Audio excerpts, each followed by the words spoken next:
Le président, monsieur le Premier ministre, mes chers collègues, dans quelques heures, par la volonté du président En Marche, la France sera à l'arrêt. Pour la deuxième fois, au moins jusqu'au 1er décembre. Il est plus facile pour Emmanuel Macron d'enfermer les Français que d'enfermer les islamistes. Le président de la République s'est livré hier à son exercice favori quand il s'adresse aux Français: culpabiliser, interdire et mentir avec un aplomb qui forcerait presque le respect. Comment oser affirmer, en regardant les Français droit dans la caméra, avoir appris de la première vague du Covid alors que les conclusions du bilan de la gestion printanière de l'épidémie rédigé par le général Liseret pulvérisent le mensonge du chef de l'État? Conseil de défense qui ne donne aucun conseil, cellules de crise ministérielle et interministérielle concurrentes aux infos qui ne circulent pas, préfets et directeurs d'ARS dont la rivalité neutralise les décisions, une logistique largement défaillante. Et le plus inquiétant, c'est qu'aucune des 21 recommandations du rapporteur n'a été prise en compte, aucune.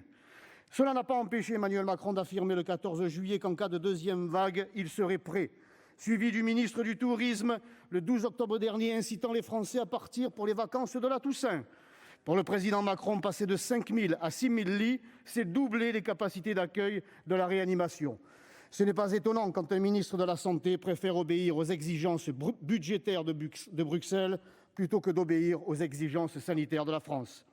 Pour tenter de masquer sa responsabilité, ainsi que celle de son gouvernement dans la reprise de l'épidémie, le président use et abuse de la stratégie d'anxiogénisation des esprits, avec l'évocation de 400 000 morts potentielles si l'on ne reste pas enfermé chez soi à double tour. Personnes âgées, jeunes, tout le monde est concerné par le virus, ce que personne ne conteste. Mais alors pourquoi autoriser les visites dans les EHPAD et laisser les écoles ouvertes? La grande distribution peut se réjouir, ce confinement sera une nouvelle affaire juteuse pendant que les artisans, les commerçants, les cafetiers, les restaurateurs sont condamnés à mort. Le président annonce le contrôle des frontières extérieures de l'Europe, mais laisse les frontières intérieures ouvertes, alors qu'il affirme dans le même temps que l'épidémie touche plus fortement encore nos voisins. Où est la cohérence, monsieur le Premier ministre? Où est la logique dans tout ça? Cela part dans tous les sens, et dans tous les sens contraires, on n'y comprend plus rien. Ce que l'on sait, c'est qu'à la crise sanitaire, c'est une crise économique et sociale d'une violence inouïe que le gouvernement inflige aux Français. Et bien sûr, tout en continuant à ignorer leur expérience, le chef de l'État a le culot d'en appeler à la mobilisation des élus locaux pour assurer le service après-vente. Ils ne vous ont pas attendu, fort heureusement, monsieur le Premier ministre, pour protéger les populations. Incapable de prévoir, d'organiser, incapable de décider, vous n'avez plus d'autre solution que d'incarcérer nos compatriotes chez eux et de précipiter le chaos économique et social et d'exiger du Parlement qu'il ait le vote sur la couture.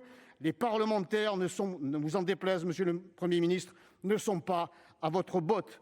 À vos mensonges, les Français ne croient plus. À votre capacité à combattre l'épidémie, les Français ne croient plus. À votre capacité à écouter le pays réel, je ne crois plus. C'est pour toutes ces raisons et pour la mémoire des 35 785 victimes du Covid, monsieur le Premier ministre, que ma confiance, vous ne l'aviez déjà pas et vous ne l'aurez définitivement plus.